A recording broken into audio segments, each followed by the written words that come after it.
Bueno, muy bien, vamos a cambiar totalmente de tema. Yo veo ya desde unos años a esta parte, ¿no?, que en los medios de comunicación hay tanta apología de la marihuana, tanta apología, y tantos apologistas, tantos periodistas y comunicadores que son militantes de la droga. Ya se han transformado en eso, en militantes de la marihuana, ¿no?, diciendo falsedades. Que la verdad ya dan asco. No solamente hacen apología de la marihuana, sino de las drogas en general, ¿no? Y les están bajando a nuestros jóvenes, me parece a mí, es personal esta idea, un mensaje que es terrorífico. Creo que le están quemando la cabeza a los jóvenes con ese tema. Pero bueno, a ver, hoy estaba leyendo un artículo muy, pero muy interesante, escrito por una periodista que se llama Soledad Blardone, en infobae.com. El título es ¿Cuáles son los daños que causa la marihuana en la salud? Y dice, a pesar de que el debate sobre la despenalización está candente, científicos y médicos advierten sobre los graves prejuicios, o perjuicios en realidad, en la salud que provoca su consumo. Infobae consultó a especialistas, etcétera, etcétera. Bueno, y hay un especialista que es muy interesante, que dice lo siguiente. Él es de la Fundación Favaloro, pertenece a INECO, una institución que nosotros conocemos muy bien porque queremos muchísimo a Facundo Manes, que dirige INECO, etcétera, etcétera. Dice, hay mucha preocupación en el ambiente psiquiátrico por la masividad del uso de esta droga. En la actualidad, las cepas de cannabis tienen una altísima concentración de alcaloides, muy superior a las que tenían décadas atrás, por ejemplo en la década del 70. Su efecto es mucho más potente. Esto lo dice Marcelo Sedkovich, que es director del Departamento de Psiquiatría de INECO. ¿Y cuáles son los daños que ocasiona a la salud? Bueno, y enumera un montón de daños que son realmente impresionantes, que los jóvenes argentinos y estos comunicadores en la República, militantes del charuto, de la marihuana, de la maruja, etcétera, etcétera, militantes, no le cuentan a los jóvenes. Al contrario, les dicen que es mucho mejor que el tabaco, es menos nocivo que el alcohol, lo comparan, dicen, a veces he escuchado aquí gente que se ha sentado conmigo a decir, che, el ribotril es peor que la marihuana. Bueno, cosas así. Por eso traje a un especialista, se llama Alberto Álvarez, que es psicoanalista y psiquiatra, titular de APA. ¿Qué tal, doctor? Gracias por venir. ¿Qué tal? ¿Qué es APA primero? Asociación Psicoanalítica Argentina. Ajá. Cuénteme cuáles son los efectos de los daños que ocasiona la marihuana. Bueno, en primer lugar, esto que usted está hablando es muy importante, ¿no? Porque es vendida socialmente como una droga recreativa, blanda y casi sin efectos. Pero ahora se sabe cada vez más que esto produce efectos que son complicados. En tres áreas: orgánicas, psicológicas y social. Social, microsocial y macrosocial, diríamos. Sí. Usted sabe una cosa que yo vengo escuchando últimamente mucho, esto es una planta, y como planta es natural, es una cosita natural. Claro, el tema es que ya los griegos hablaban de estos fármacos, diríamos, como farmacón. Una sustancia puede ser, según cómo se use, diríamos, puede ser remedio o veneno, ¿no? ¿Y esto de es por veneno? sí mismo. Bueno, tiene también su lado farmacológico, diríamos, ¿no? Yo diría que depende del uso, puede ser una droga bastante perjudicial. Eso es lo que ahora se sabe cada vez más. Ajá.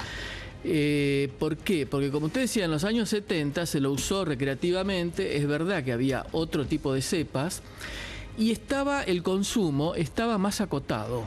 Ahora, lamentablemente, hay una especie de banalización de que nada hace mal. Ni el alcohol, ni la marihuana, ni las otras drogas. Hay una especie de banalización de que cualquier cosa se puede. Y no es así, ¿no? Ahora, lo interesante con la marihuana, que es tetrahidrocannabinol, es que nosotros tenemos receptores cannabinoides naturales en nuestro cuerpo. Y estos receptores tienen una función muy importante. Son receptores normales, ¿sí? Entonces, primero voy a decir en qué regulan estos receptores, porque después vamos a entender mejor las complicaciones que hay cuando se consume marihuana y en exceso. Fundamentalmente actúan en la regulación del placer. Actúan también en relación a la memoria, al pensamiento, a la concentración, al movimiento, a la coordinación, la percepción sensorial y del tiempo.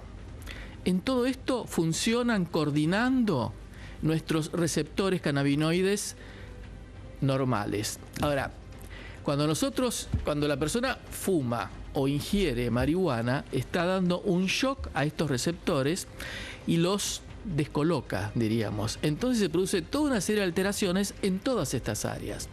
En el placer, en la memoria, en el pensamiento, en la coordinación, en la percepción sensorial del tiempo, que justamente cuando se usa como droga, se busca esto. Una alteración de la percepción, la alteración es mucho más intensa, el tiempo pasa muy rápido o no pasa, hay una descoordinación, hay una locuacidad, aparece la risa muy fácil, hay una especie de facilidad de contacto social, una relajación, todo es mucho más fácil, las inhibiciones casi como que desaparecen. Ahora, todo esto se produce porque se descolocan, diríamos, estos receptores. Ahora, si esto se prolonga en el tiempo, ¿sí? Porque una cosa es, bueno, probar la marihuana, fumarla alguna vez.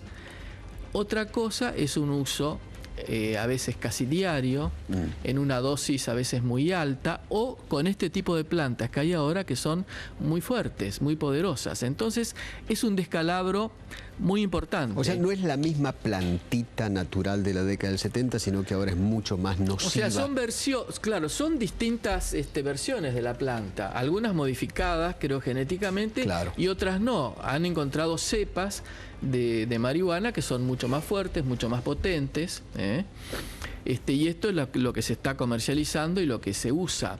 Además, el tema es que la que se vende, diríamos, entre comillas, viene mezclada con muchas cosas que no sabemos. ¿Con qué? No sabemos, porque no se sabe. Puede tener anfetaminas, puede tener talco, puede tener muchas cosas. No se sabe, cada vendedor, diríamos, cada dealer la muele, la mezcla con lo que puede para diluirla, ¿no? Entonces, se sabe un poquito más los efectos de la marihuana pura. Ahora, todo lo otro que viene mezclado, no sabemos, porque no sabemos muchas veces qué es. Ahora, para un adolescente, ¿no? Sí. Que arranca 12, 13, 14 años. ¿Qué efectos puede tener en el tiempo? Bueno, llegado, no sé, los 20, ese es 25, el tema con los adolescentes años. Y que tampoco se habla, que el adolescente tiene un psiquismo y un organismo que está en desarrollo. Entonces, todo aquello que interfiera con el natural desarrollo produce alteraciones mucho más complicadas que en una persona adulta que su psiquismo ya está estructurado y su organismo también. Cuanto más temprano es y más dosis se consuman, el tema, lo que se sabe ahora, es que hay más facilidad de que se transforme el consumo en una adicción. Eso es muy alto. Digamos, cuanto más chicos son y cuanto más se fuma por día, más se consume por día, aumenta muchísimo la probabilidad de que el consumo social se transforme en una adicción. ¿Cómo los puede afectar para el día de ponerse a estudiar en la universidad? Bueno, usted se acuerda que yo dije la memoria. De ir a trabajar. Yo dije la memoria. Sí. Es una de las cuestiones que está en juego. ¿Por qué? Porque altera la atención. Con todos estos efectos que produce, la euforia, la relajación, la apercepción del tiempo, la apercepción de los pensamientos, la atención se desdibuja. Cuando nosotros no estamos atentos, no podemos fijar las cosas que nos pasan habitualmente y menos podemos estudiar. O sea, está bastante comprobado que hay un déficit en la posibilidad del aprendizaje, en la capacidad del aprendizaje. ¿Sí? Esto está bastante regulado. ¿Por qué? Porque hay una dificultad. Tomemos estos dos parámetros, atención y memoria, están alterados. Cuando están alterados atención y memoria, estos se pueden alterar de muchas maneras, claro, con el alcohol también, con psicofármacos, con muchas cosas. tenemos una capacidad de concentración y de aprendizaje mucho menor. Son chicos que les cuesta mucho. Y el otro efecto del consumo prolongado es lo que se llama la anedonia. Porque este shock, diríamos, lo primero que yo señalé es que es un centro que regula la cuestión del placer. Ahora, si ese centro lo estimulamos, estamos todo el tiempo solamente tratando de sentir lo que es placentero y cada vez con mayor intensidad, eso se agota. Se agota no solo orgánicamente, también psíquicamente, ¿no? Porque el placer, el goce, tiene que tener un límite. Y se caen en estados bastante prolongados de anedonia, ¿sí? Que es la dificultad para poder hacer justamente cuestiones placenteras en la vida, poder dedicarse a algo productivo. No hay interés en nada. Y sacarlos después de este estado es una de las cuestiones más costosas. He escuchado a algún médico decir que la marihuana en los adolescentes específicamente sí. Les afecta mucho el lóbulo frontal. Sí. ¿Eso es verdad? Y sí, porque es el lóbulo que está en formación, diríamos, en la adolescencia. Es uno de los últimos que termina sus vías terminan de conformarse, ¿no? Bueno, actúa un tóxico, tanto la marihuana como el alcohol afecta. Bien. Cuéntame otra cosa. A ver, en lo que tiene que ver con el cáncer, porque he escuchado, a ver, mitad de la biblioteca dice que la marihuana también por el hecho de fumarla, que el humo, que sí. Provoca a largo plazo cáncer, otros dicen que no, que en realidad lo que provoca cáncer es el cigarrillo común. ¿Qué sabe usted? Bueno, lo que yo sé es que las dos cosas provocan cáncer. El cigarrillo está recomprobado que provoca cáncer. Eso por supuesto. La marihuana está bastante estudiado que sí. El tema con la marihuana es que se supone, entre comillas, que una persona no fuma en su vida la misma cantidad que puede fumar de tabaco, ¿no? Si fumara la misma cantidad de tabaco, seguramente que tiene muchísimas más posibilidades de cáncer y mucho más temprano. Hay algunos estudios que dicen que es ambiguo. Hay algunos estudios que dicen que actúa en un tipo de célula que facilitaría la creación de tumores, el desarrollo de tumores. Sí. No está del todo comprobado, pero hay muchas investigaciones que avalan esto. Pensaba en lo siguiente, siguiendo con el tema de los adolescentes. Supongamos una nena, adolescente. Empieza a los 12, 13, 14, 15 años. Sí. El día de mañana va a querer ser mamá. Sí. ¿Puede afectar al futuro bebé esa mamá que fuma marihuana? Bueno, el tema es cuándo va a fumar. Digamos, el efecto más importante de la marihuana dura por lo menos 7 días. Después hay 14 días que hay restos, pero el efecto más importante son 7 días. El tema con la mujer es un poquito distinto, porque la mujer tiene mayor cantidad de tejido adiposo que el hombre, pero algo es su cuerpo como es, y tanto el alcohol como la marihuana tienen avidez por ese tipo de tejido, entonces se fija más. En la mujer se fija más, tiene un efecto mayor y un efecto más prolongado. El efecto más nocivo que se sabe es si en el momento del embarazo la señorita sigue fumando marihuana o lo mismo tomando alcohol, ¿no? Ahí el efecto está bastante comprobado. Ahora, si fumó y pasó un par de meses y se ha desintoxicado, el efecto no está comprobado, que el chico ese tenga alteraciones. Otra de las cosas que siempre se dice, ya que habla usted de cuestiones de tiempo, es, a ver, yo me meto ahora, pero salgo cuando quiero. Salgo fácil. Bueno, eso no siempre es tan fácil, ¿no?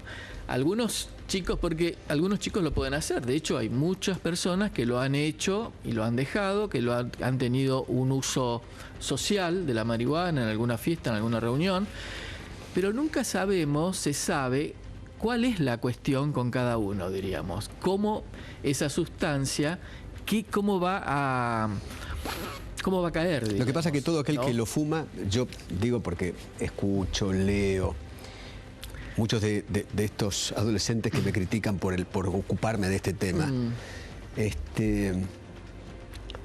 dicen, a ver, como concepto general, que en realidad a ellos no les pasa nada. que ellos salen cuando quieren, entran cuando quieren, no les pasa absolutamente nada, yo lo manejo.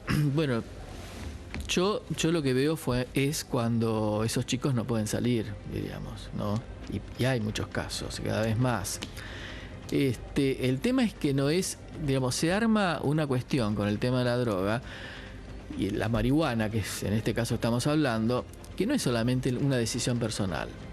Hay una decisión de probar, de consumir, bueno, pero después pasan otras cosas. Hay cuestiones, muchas veces, cuando el consumo, digamos, social se transforma en una adicción, hay otras cuestiones en juego. Por eso decía de un daño psíquico, biológico y social. Hay cuestiones familiares que tienen mucho peso. Acá tiene que ver cómo ese chico fue criado, cómo fue estructurado, cuánto tiene de puesta de límites él, o sea, cuánto tiene él para regular esta cuestión. Entonces de un placer tan intenso. Hablemos de los padres que tienen esto una gran responsabilidad. Yo creo que sí, entonces, hay una gran responsabilidad. En esto es una gran responsabilidad porque no es lo mismo un chico que fue criado con puesta de límites y una responsabilidad para sus cuestiones de la vida, alguien que no lo tiene. Y cada vez más vemos estos chicos que no tienen, ¿no? Otra de las cosas que también me dicen es, sos un careta, Feynman, fumate uno y vas a ser feliz. Bueno, el tema es ese también, Feynman, que produce mucho placer. Esa es la cuestión. ¿Y? Bueno, hay muchas cosas que producen mucho placer. Estos receptores cannabinoides se pueden activar de muchas maneras. Pero este es un placer que, a ver, esto es un placer veneno. químico. Es un placer químico que viene de afuera, que puede producir una adicción muy importante. Ahora cada vez más se ve otra problemática, por eso en el artículo que usted leyó hablaba de los psiquiatras, porque se ve cada vez más cuadros psiquiátricos graves desencadenados por el consumo intensivo de marihuana. ¿Ah, sí? ¿Y cuáles son esos cuadros? Psicosis. Sí, psicosis. Pueden ser psicosis tóxicas, digamos, dependientes del alto consumo de marihuana y de estas cepas, diríamos, de marihuana con un poder muy, muy fuerte. O se desencadenan otro tipo de psicosis que a lo mejor después, si no, no se hubieran desencadenado. ¿Por qué el que fuma marihuana se hace tan militante de la marihuana y se lo quiere imponer a todo el mundo, que todo el mundo tiene que fumar? Veo que ahí en la televisión hay un mensaje impresionante, ¿no? Sí, sí. Bueno, yo diría que hay varias cuestiones aquí. Por un lado, hay una cuestión social que nosotros desde el psicoanálisis decimos que hay como una exigencia de goce, diríamos. El mandato ahora no es cuídate, diríamos, sino goza. De cualquier manera, sexualmente, con alcohol, con drogas, con marihuana, con lo que sea. Pero el sexo no es veneno, la marihuana no, sí bueno, lo es. Pero no, está bien, pero el sexo, diríamos... El deporte también el sexo sin cuidado. Es placentero y no es veneno. Pero el sexo sin cuidado, sin determinadas pautas, puede ser una cuestión complicada. Y más en un chico, en un adolescente, diríamos. En eso coincido. En un adulto es otra cosa, él se puede cuidar, pero un chico que no sabe cómo cuidarse, o una chica que tenga el mandato generalizado de, bueno, acá en la vida tenés que gozar, lo único que importa es eso. Eso es lo que lamentablemente gobierna de alguna forma una cuestión cultural en estos últimos años. No solamente en Argentina, en todos lados, ¿no? Entonces, estos, diríamos, militantes de la marihuana están tomados por esta cuestión. Digo, porque la marihuana produce placer, desde ya que produce mucho placer. Por eso es todo esto. Si no produjera tanto placer, la gente lo fumaría y dice, y esto era. Claro. Hay a muchas personas que no les produce placer. Pero lo que yo quería decir es que estos receptores naturales que tenemos se activan en muchas situaciones, entre comillas, normales y producen placer. O sea, no está mal el placer, tenemos que buscarlo, pero por otras vías. No por el veneno. Y sí, claro, no por algo que en un momento se transforma en veneno. Me parece fantástico. ¿No? Gracias, doctor. Bueno. Estoy totalmente de acuerdo. Okay. Yo insisto con esto de los militantes, ¿no? Los militantes de la marihuana que vemos en televisión, en varios programas, no los voy a nombrar, no importa. Estos militantes se transforman en militontos, son en realidad unos militontos, en realidad quedan tontos, ¿no? de tanto consumir marihuana, quedan tontos. Esta gente que le gustan los estupefacientes. La palabra estupefaciente viene del italiano, del verbo stupere, y es estúpido. Eso es lo que son, unos verdaderos estúpidos. Ya venimos.